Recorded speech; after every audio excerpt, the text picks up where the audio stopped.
Hello everyone. आज की इस वीडियो में HPTET JBT DLED के नवंबर 2020 के पेपर में आए हुए हिंदी पार्ट को डिस्कस किया जाएगा। इससे पहले वाली वीडियो में आप जून 2020 के पेपर का हिंदी पार्ट जो है वो देख सकते हैं। ऐसे ही आपको JBT के जितने भी आपको 5 पार्ट्स आते हैं पेपर में, जीके हो गया, हिंदी, इंग्लिश, मैथ, उन सभी की ही वीडियो ऐसे मिल जाएंगी। क्वेश्चन नंबर 61, निम्नलिखित में से कौन सा विराम चिन्ह उद्धरण चिन्ह है? तो 4 ऑप्शन यहाँ पे दिए गए हैं। सबसे पहले जो ये वाला चिन्ह दिया गया है इसको बोला जाता है पूर्ण विराम। तो ये हो गया पूर्ण विराम। ये जो दूसरे नंबर पे बी ऑप्शन पे दिया गया है इसे बोला जाता है कोष्ठक चिन्ह, और ये जो डी पे दिया गया है इसे कहा जाता है अर्धविराम, और जो चिन्ह हमारे पास बचता है इसे बोला जाता है उद्धरण चिन्ह। तो 4 आपको यहाँ से क्लियर हो गए। करेक्ट आंसर रहेगा सी। नेक्स्ट है 62, वाक्यांश के लिए एक शब्द लिखिए। अमृत के समान वचन। करेक्ट आंसर रहेगा, वाक्यांश के लिए एक शब्द बताना था। करेक्ट आंसर रहेगा डी, वचनामृत। 63, लड़कियां शतरंज का खेल देख रही हैं। रेखांकित क्रिया का भेद है। तो लड़कियां क्या देख रही हैं? शतरंज को। तो इसमें जो है करेक्ट आंसर रहेगा बी, स्कर्मक। स्कर्मक, अकर्मक, प्रेरणार्थक, संयुक्त, इन क्रियाओं को देखने का बड़ा ही सिंपल सा ट्रिक होता है। एक छोटा सा ट्रिक मैं आपको बताऊंगी जब टॉपिक वाइज ये वाले सारे अलग अलग टॉपिक में करवाऊंगी, तो वहाँ पे आपको बता दी जाएगा। फिर आपको 1 मिनट के अंदर आप बता सकते हो कि कौन सी, 1 मिनट से भी कम टाइम लगेगा कि कौन सी इसमें क्रिया है और कौन सी नहीं है। ठीक है, तो जब आपको टॉपिक वाइज करवाया जाएगा तब वहाँ पे मैं आपको ये वाले ट्रिक्स बता दूँगी। तो अगर आपको टॉपिक वाइज वीडियो चाहिए होंगी तो जल्दी से जल्दी आपने कमेंट करना है। 64, काली घटा का घमंड घटा पंक्ति में कौन सा अलंकार है? सही आंसर रहेगा इसके लिए ए, यमक।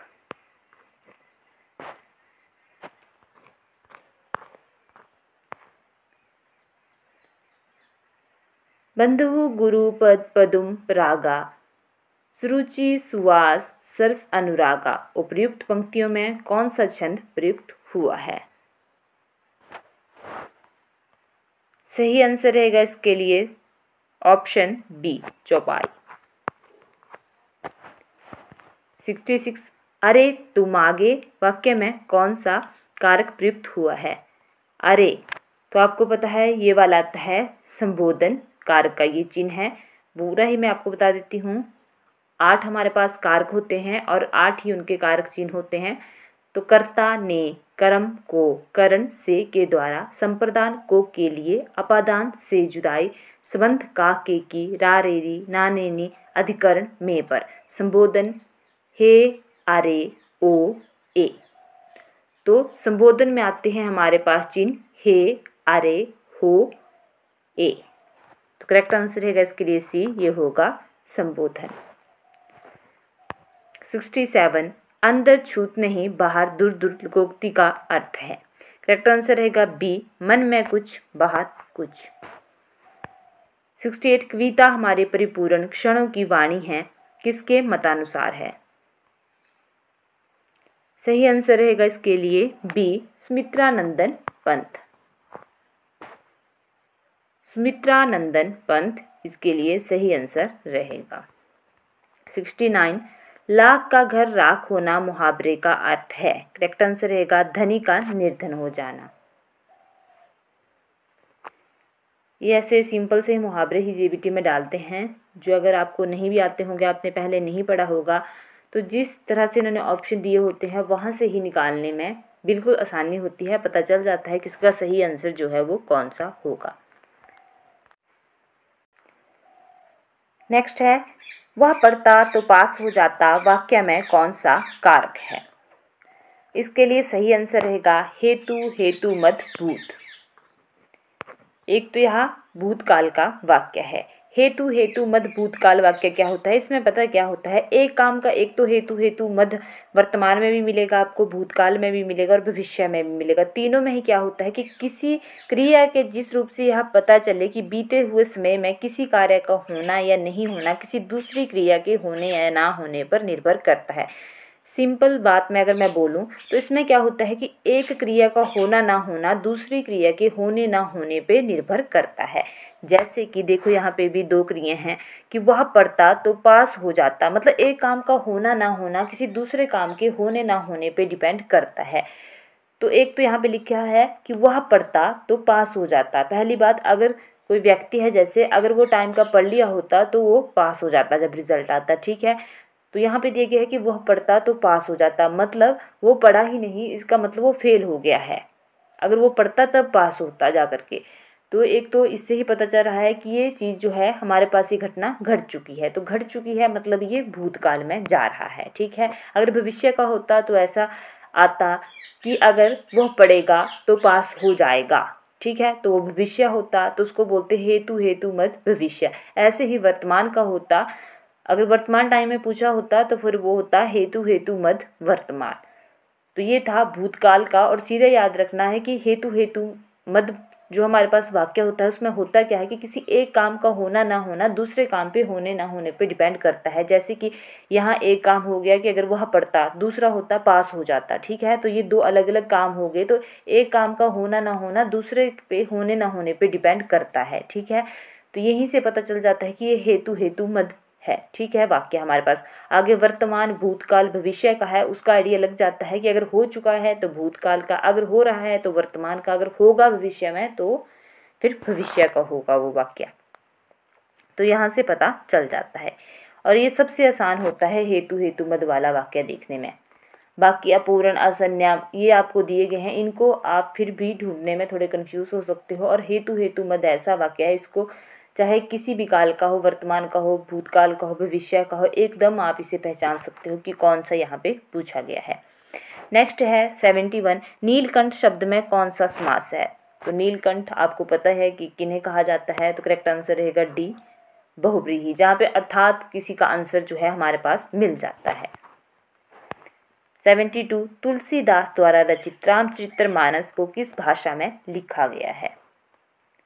सही आंसर रहेगा अवधि, ऑप्शन सी।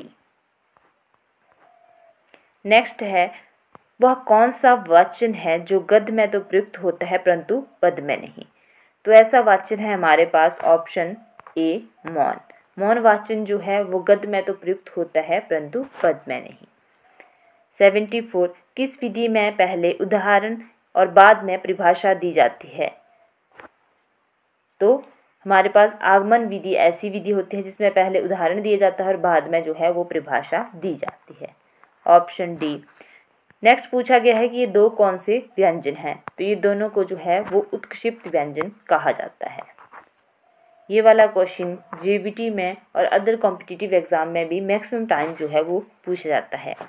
आगे आगे जैसे मैं जेबीटी के पेपर यहाँ पे डालती जाऊँगी तो खुद आपने देखना है कि जेबीटी में चाहे किसी भी पार्ट की बात कर लो, मैक्सिमम क्वेश्चन रिपीट ही होते हैं। अगर रिपीट वहाँ से नहीं होंगे तो उस टॉपिक से होंगे, अदरवाइज मैक्सिमम क्वेश्चन जो है वो रिपीटेड ही होते हैं या मिलते जुलते होते हैं। जहाँ से आइडिया होता है, आपने अगर वो टॉपिक पढ़ा हो तो आप निकाल सकते हो, चाहे आसान क्वेश्चन आया हो चाहे डिफ़िकल्ट सा आया हो। नेक्स्ट है निम्नलिखित में से कौन सा शब्द आत्मा का पर्यायवाची नहीं है। तो वो रहेगा वैभव। बाकी चैतन्य, ब्रह्मा, विभु ये सारे के सारे जो हैं वो आत्मा के पर्यायवाची हैं। गुरु जी ने कहा कि कल छुट्टी रहेगी वाक्य है। करेक्ट आंसर रहेगा सी मिश्र वाक्य है। सरल वाक्य की पहचान है जो बिल्कुल ही सिंपल हो, ठीक है। जैसे वर्षा हो रही है, मोहन पतंग उड़ा रहा है, एकदम से पता चल जाता है कि यह सरल वाक्य है। उसके बाद करते हैं हम बात संयुक्त वाक्य की। तो संयुक्त वाक्य में जो आपके पास वाक्य दिए होंगे, ठीक है, उन्हीं से आइडिया लग जाता है कि यह जो है वो संयुक्त वाक्य है, क्योंकि वह एक दूसरे पे डिपेंड नहीं होते हैं, वो अलग अलग होते हैं। जैसे आपके पास एग्जाम्पल अगर आए कि आप चाय पियेंगे या कॉफ़ी, तो आपको यहीं से पता चल रहा है कि आप ऐसे इस वाक्य को बोल सकते हो कि आप चाय पियेंगे या आप कॉफ़ी पियेंगे। तो आपको पता है कि ये दोनों ही वाक्य जो है आप अगर इन्हें अलग अलग करोगे तो अलग अलग करने पे जो है ये अपना पूर्ण रूप देते हैं, मतलब ये आधे अधूरे नहीं लगते हैं, ये खुद पूर्ण हो जाते हैं। जैसे आप चाय पियेंगे या कॉफ़ी, तो आप इसे ऐसे बना सकते हो कि आप चाय पियेंगे या आप कॉफ़ी पियेंगे। तो यहाँ से ये वाक्य जो है एक दूसरे पे डिपेंड नहीं है, ये बिल्कुल ही अलग अलग हैं। बाकी बात करते हैं मिश्र वाक्य की। तो मिश्र वाक्य में ऐसा होता है कि एक मुख्य वाक्य होता है और बाकी जो उपवाक्य होते हैं वो उस पर आश्रित होते हैं। जिस वाक्य में एक मुख्य वाक्य और अन्य उपवाक्य उस पर आश्रित हो उसे मिश्र वाक्य कहते हैं। जैसे यहाँ पे था क्वेश्चन कि गुरुजी ने कहा कि कल छुट्टी रहेगी, ठीक है, तो ये तो एक वाक्य हमारे पास कंप्लीट हो गया कि कल छुट्टी रहेगी। ये चलो ऐसा बोल देते हैं कि कल छुट्टी है, कल सभी बच्चों को छुट्टी रहेगी। तो यहाँ से एक वाक्य तो हमारे पास कंप्लीट है। बाकी गुरुजी ने कहा, तो अगर इसे अकेला ही इन्होंने पेपर में डाला होता, ये वाला अगर वाला पोर्शन होता ही नहीं दिया, तो फिर आप बताना मुझे कि गुरुजी ने कहा। अब सस्पेंस है कि क्या कहा होगा, हमें थोड़ी है पता कि उन्होंने क्या कहा होगा अगर इतना सा ही वाक्य पेपर में दिया होता। तो इसको निकालने के और भी तरीके होते हैं। इसके बीच में ही आप जैसे और से पता लगा सकते हो कि, क्यों, कि, जो, सो, तो। जैसे जब भी मैं टॉपिक करवाऊंगी तो आपको अच्छे से बता दूंगी, पर सबसे आसान अगर करने का एक तरीका ये भी है इसका कि डायरेक्ट ऐसे ही देख लो। अगर बिल्कुल सिंपल वाक्य आएगा तो पता लग जाता है कि सरल है, ठीक है। अगर संयुक्त वाक्य होता है, संयुक्त वाक्य होगा उसी प्रकार से, अगर उसे आप तोड़ोगे तो आपके पास वो पूरा अपना अर्थ देता है। जैसे आप चाय पियेंगे या कॉफ़ी, तो आप चाय पियेंगे आप इसे ऐसे बना सकते हो, या आप कॉफ़ी पियेंगे, ठीक है, तो आप कॉफ़ी पियेंगे, तो ये आपके पास अपना पूरा वाक्य दे देता है, ठीक है। आप इसे अगर तोड़ोगे तब भी ऐसा नहीं है कि कोई आपको ऐसा लगेगा कि यहाँ पे आधी अधूरी जैसी चीज़ है। मिश्र वाक्य मतलब मिश्रित होके बने होते हैं। कुछ उसमें एक मुख्य वाक्य होगा और बाकी उपवाक्य जो है उस पर डिपेंड होने वाले होंगे। जैसे यहाँ पे है, फिर से बोल रही हूँ कि कल छुट्टी है, ये तो अपने आप में पूरा है वाक्य, पर गुरुजी ने कहा अगर इतना ही आया होता तो हमें क्या पता था कि गुरुजी ने क्या कहा है, ठीक है।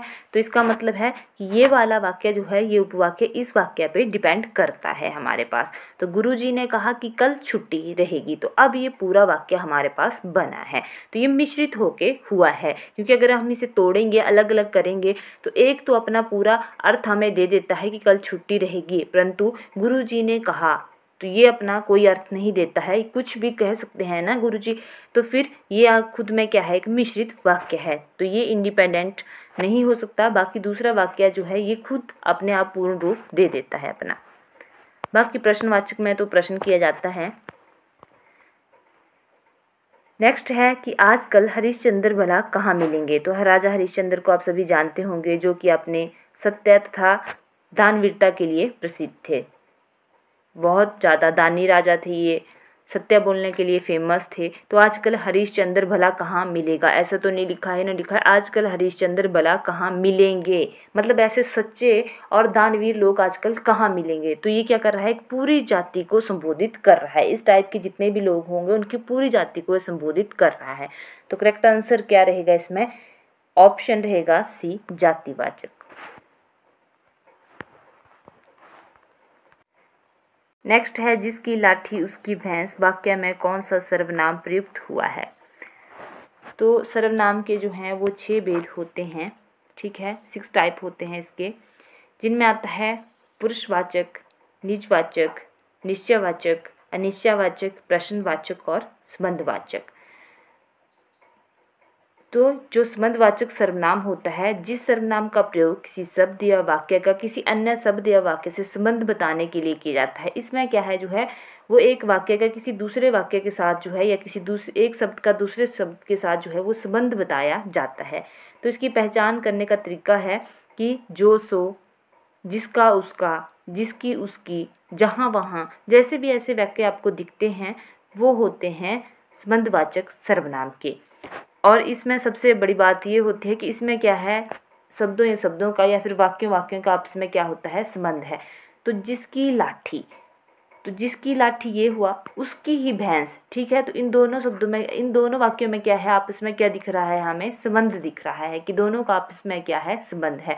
तो होता ही संबंधवाचक सर्वनाम वो है जहाँ पे दोनों का आपस में संबंध बताया गया हो, या फिर आप जो है वो ऐसे पता कर सकते हो कि जहाँ पे जो सो, जिसका उसका, जहाँ वहाँ, ऐसे सब जहाँ पे भी हो उसे कहा जाता है संबंधवाचक सर्वनाम। कई बार थोड़े डिफिकल्ट से क्वेश्चन डाल देते हैं, जेबीटी में तो कम डाले गए हैं, वैसे डाल भी देते हैं अगर कहीं पे, क्योंकि आपने और भी एग्ज़ाम देने हों तो पढ़ने का फ़ायदा तब होता है अगर आपने एक बार कोई टॉपिक पढ़ लिया और अब वो आपको जो है वो लाइफ टाइम हेल्प करे, जब तक भी आप उससे रिलेटेड कोई क्वेश्चन देखो, ठीक है। तो अगर कोई डिफ़िकल्ट सा क्वेश्चन आएगा कहीं पे तो वहाँ पे संबंध से निकाल लेना है कि क्या ये वाक्य आपस में कोई संबंध दिखा रहा है एक दूसरे का, तो वहाँ से आप इजीली फिर इसका आंसर निकाल लोगे। बाकी कमेंट करके बताना कि अगर आपको टॉपिक वाइज चाहिए होंगे तो जल्दी से जल्दी बताना, मैं आपको टॉपिक वाइज पूरी हिंदी बड़े अच्छे से करवा दूँगी, जो आपको जेबीटी के लिए, कमीशन के लिए तो हेल्प करेगी ही करेगी, बल्कि अब और एग्ज़ाम्स में भी हिंदी के काफ़ी क्वेश्चन आ रहे हैं तो वहाँ पे भी आपको काफ़ी ज़्यादा हेल्प वो करेगी। नेक्स्ट है 80, शुद्ध वाक्य छांटिए। तो शुद्ध वाक्य, अधिकांश लोगों का यही विचार है, अधिकांश का यही विचार है, अधिकांश यही विचार है, उपरोक्त में से कोई नहीं। तो देखिए जी, अधिकांश यही विचार है, कुछ जम सा नहीं रहा है, अधिकांश का यही विचार है या अधिकांश लोगों का यही विचार है, तो सबसे स्टीक सा कौन सा लग रहा है इनमें, अधिकांश लोगों का यही विचार है। तो करेक्ट आंसर रहेगा 80। नेक्स्ट है 81, हिंदी की चिंदी निकालना मुहावरे का अर्थ है। तो किसी बात की तह तक पहुंचना, मतलब किसी बात की जड़ तक जाना जो है उसे कहते हैं हिंदी की चिंदी निकालना।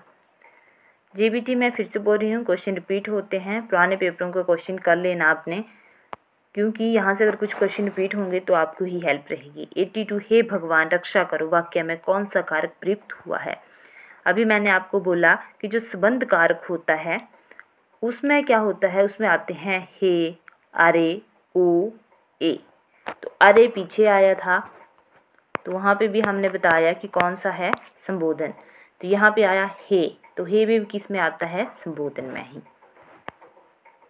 ये कारक पूरक बिल्कुल छोटे छोटे टॉपिक है और सीधे नंबर आपको दिला देते हैं। 83, शुद्ध वाक्य छांटिए, शुद्ध वाक्य बताना है इसमें भी।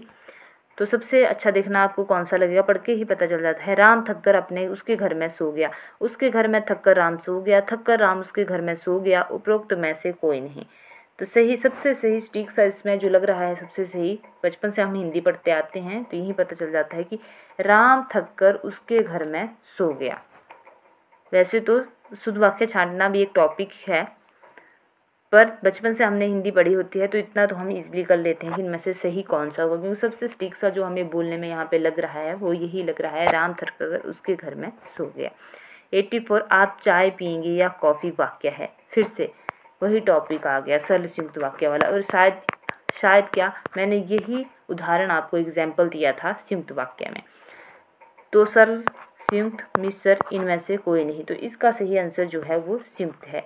कैसे, अभी मैंने आपको बताया कि आप चाय पियेंगे या आप कॉफ़ी पियेंगे, तो ये दोनों वाक्य जो हैं वो आपस में पूर्ण हैं। तो ये कौन सा वाक्य है, संयुक्त है। या फिर एक तरीका ये हो गया सीधा, अगर आपने निकालना हो या फिर थोड़ा आपने अच्छे से करना हो तो इसके बीच में जो है वो थोड़े से शब्द दिए होते हैं कि सरल वाक्य में कौन से अगर शब्द आए तब आप पहचान सकते हो, संयुक्त में कौन से आए तब पहचान सकते हो, मिश्र में कौन से आए तब पहचान सकते हो। तो वहाँ से भी इसको अच्छे से किया जा सकता है। जब टॉपिक करवाएंगे तब मैं आपको बताऊँगी। पंचक्की में कौन सा समास है। इस वाले पेपर में एग्जामिनर ने जो वाला टॉपिक पकड़ा है उससे 2-3 क्वेश्चन जो है वो ऐड करती हैं। फिर से समास वाला क्वेश्चन आ गया। सही आंसर रहेगा इसके लिए पंचक्की में कौन सा समास है। ये कर्मधारय में भी जा सकता है और तत्पुरुष में भी, ठीक है। तो दोनों ही इसके लिए सही आंसर ये रहेंगे। नेक्स्ट है 86, नमः जमा ते बराबर है नमस्ते शब्द में कौन सी संधि है। तो ये जो है सबसे सीधी बात, इसमें विसर्गें लगी हैं, ऐसे ही पता लग रहा है कि इसमें विसर्ग संधि होगी। नेक्स्ट है कि सरल, पीला, घरेलू, बीमार, मीठा शब्द कौन से विशेषण के अंतर्गत आते हैं।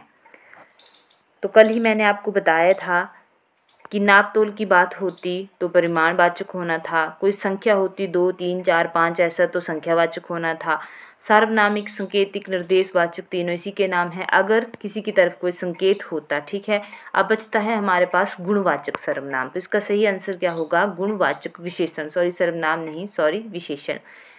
अब गुणवाचक विशेषण वैसे होता क्या है, फिर से बता रही हूँ, जो शब्द किसी व्यक्ति या वस्तु के आकार, रंग, दोष, गुण, अवस्था, स्वभाव, स्थिति, दशा, दिशा, स्पर्श, स्वाद, गंध आदि का बोध कराते हैं उन्हें गुणवाचक विशेषण कहते हैं। सबसे अच्छी बात थी तो सरल से ही आप पता, बाकी आपको समझ आते ना आते, सरल से आपको पता चल जाना था कि सरल क्या है, मतलब किसी उसका स्वभाव बड़ा ही सरल है। तो सरल से आप ऐसे पता लग रहा है कि किसी का यह क्या है, गुण है। तो बाकी ना भी आइडिया होता तो आप पता लगा सकते थे कि ये कौन सा है, गुणवाचक विशेषण है, किसी का ये गुण है। बाकी मैंने आपको बता दिया कि इसमें रंग, दोष, दशा, अवस्था, स्वभाव, स्थिति, स्पर्श, स्वाद, गंध सभी इसी में ही आते हैं। नेक्स्ट 88, उत्थान शब्द में कौन सा उपसर्ग प्रयुक्त हुआ है? करेक्ट आंसर रहेगा उत। नेक्स्ट है कि निज की भाववाचक संज्ञा है। निजत्व जो है इसके लिए सही आंसर रहेगा ऑप्शन सी। नेक्स्ट है 90, कि धीरे धीरे चलो नहीं तो थक जाओगे वाक्य में कौन सा अवयव प्रयुक्त हुआ है?